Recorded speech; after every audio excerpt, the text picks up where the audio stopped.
ceremony organized by Dalgram BL High School, Kaliganj, Lalmonirhat. The respected head teacher and all teachers, honourable guests and my dear brothers and sisters, and my classmates all, Pronam and Adab.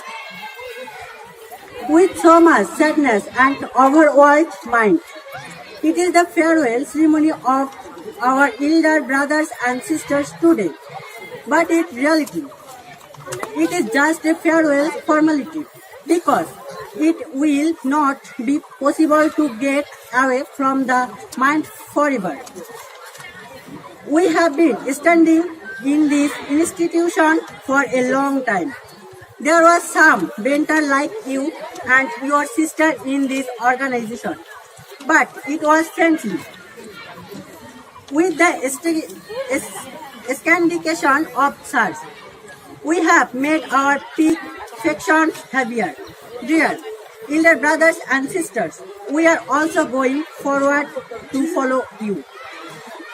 How to respect teachers, how to rule younger brothers and sisters.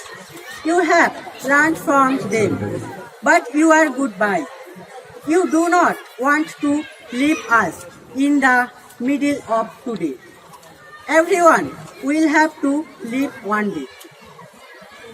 Our life is very small, and the school life of this school is even smaller. As soon as the dew of winter becomes like dew, it mixed it together. We will follow you very soon and will follow you.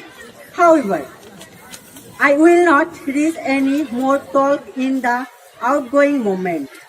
I end my statement here by wishing for your bright future and longevity on behalf of all students of this organization. Thanks to everyone.